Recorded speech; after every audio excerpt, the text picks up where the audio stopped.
어, 이 말씀 속에 가장 중요한 핵심이 뭐냐면요. 하나님 아버지의 사랑이 그 모든 것을 가능케 하셨다라고 말씀하시는 거예요.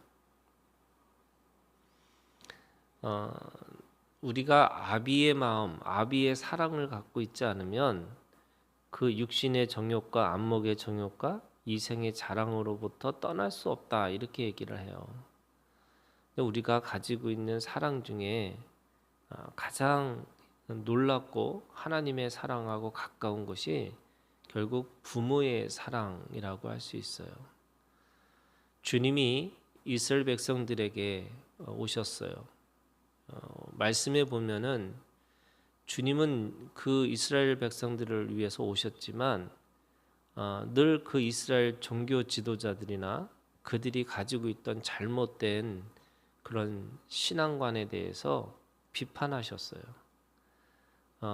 바리새인들, 사두개인들, 인구적으로 생각해 보면 그들은 그렇게 많은 사람들이 아님에도 불구하고 이 바리새인들과 사두개인들이라고 하는 이스라엘의 신앙에 대해서 질책하시고 또 비판하시고 또 그들에 대해서 아주 분명하게 회개하고 돌아오라 이렇게 얘기를 하시는 거죠.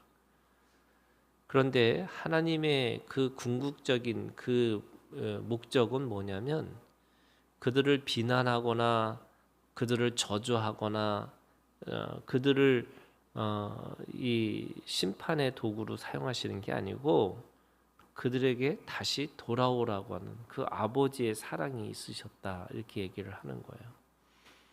그래서 예수님이 이스라엘 백성들에게 오셔서 제일 강조했던 것이 뭐냐면 하나님 아버지의 사랑이에요. 지금 이 야이로라고 하는 이 딸에 대해서 설명하고 있는데 42절에 이렇게 얘기합니다. 자기에게 12살 된 외딸이 있어 죽어갑니다. 이 12살이라는 이 나이는요.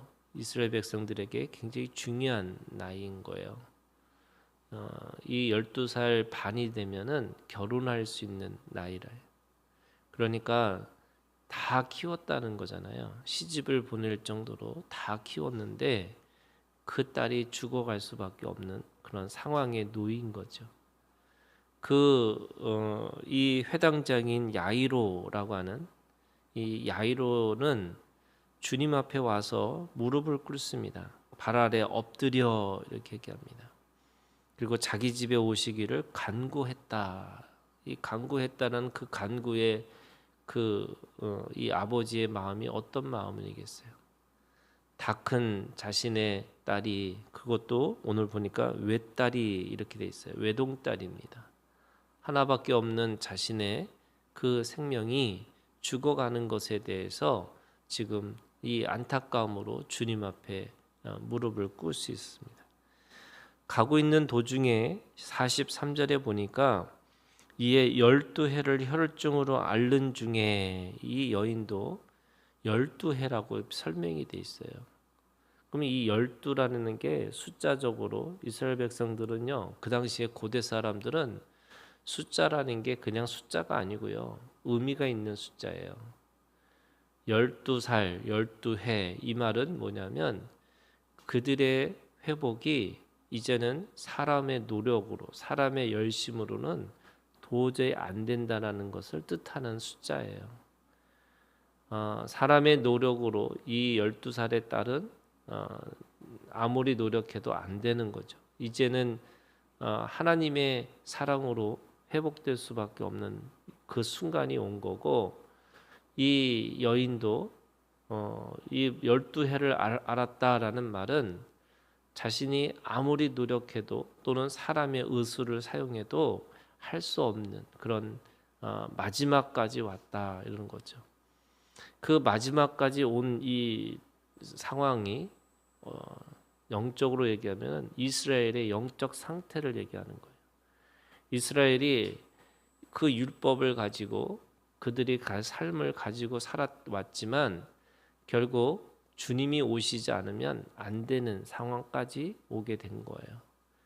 근데 그것을 지금 뭐라고 말씀하시냐면 이 아버지의 마음을 가지고 했더니 이 12해 혈루증에 앓는 이 여인도 사람이 많은 속에서 그 손을 예수님을 손으로 자기를 만졌다는 거잖아요. 그 만진 사람들이 다 사람들이 같이 부딪히면서 오는 상황에서 주님은 그것을 느꼈어요. 그리고 느낀 것을 뭐라고 얘기냐면 48절에 이렇게 얘기합니다.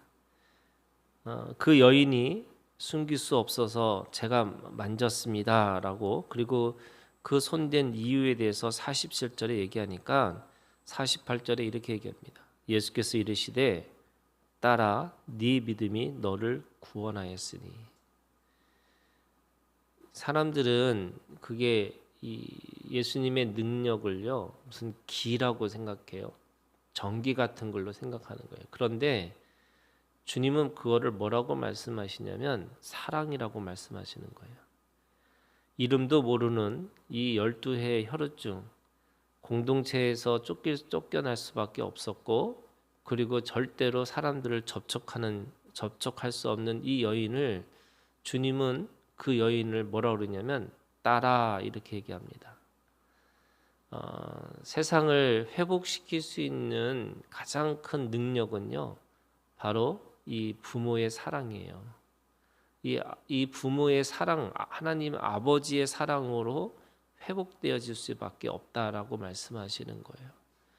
그래서 오늘 우리에게 주시는 하나님의 능력은 사랑이고요.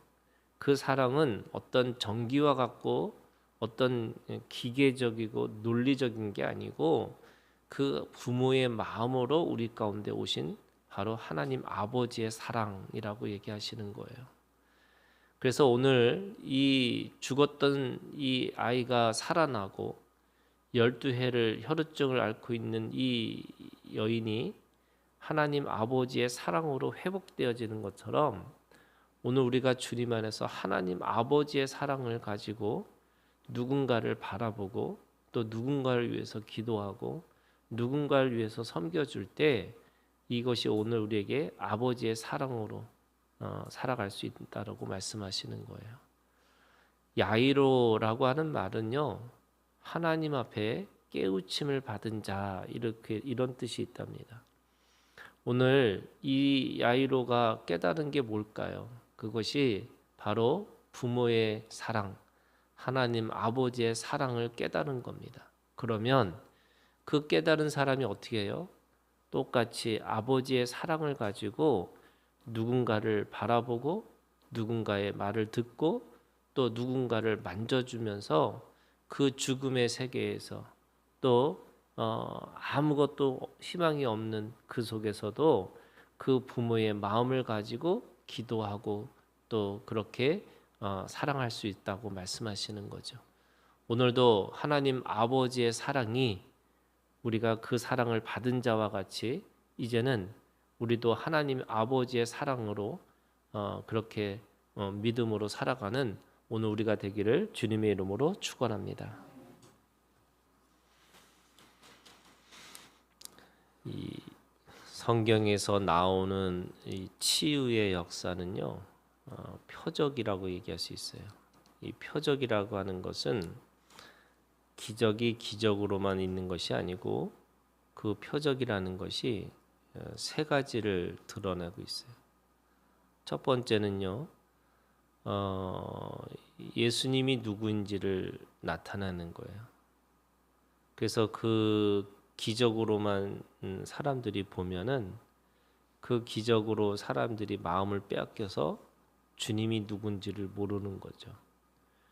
그 모든 기적은요 예수님의 이 표적을 나타나고 있습니다.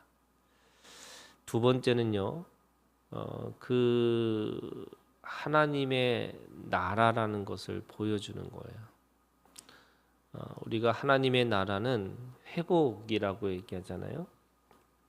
그래서 에덴 동산에서 쫓겨난 인생이 어, 주님의 기적을 통해서 회복되어지는 거예요. 다시 돌아가게 되는 거죠. 그래서 다시 돌아간다라는 말이 생명을 얻고 그리고 그 모든 불완전한 것이 완전해지고 그리고 잘못된 것들이 바르게 되어지는 그런 회복의 의미가 있는 거죠. 그게 하나님의 나라를 표적하고 있어요. 세 번째는요, 지금 예수님이 이 하나님의 나라를 말씀을 선포하실 때 그 당시에 유대인들은요, 그 자신들이 가지고 있는 믿음이 하나님의 약속을 붙들고 있지만은 그 약속을 붙들고 있는 것이 뭐냐면 기계적이고 또 어쩌면 논리적이고 또 그러면서 자신들은 그냥 그것이 단계적인 거라고 생각을 하는 거예요. 그런 의미에서 예수님은 이 기적이라는 걸 통해서 뭘 보여주시냐면요. 하나님 아버지의 사랑을 가르쳐 주시는 거예요. 그래서 하나님을 표적하고 있는 거죠.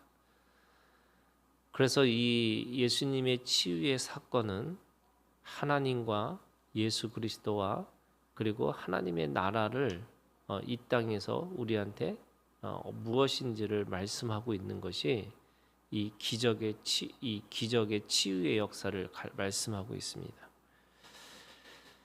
오늘 이 40절부터 56절에 있는 말씀에 보면은요,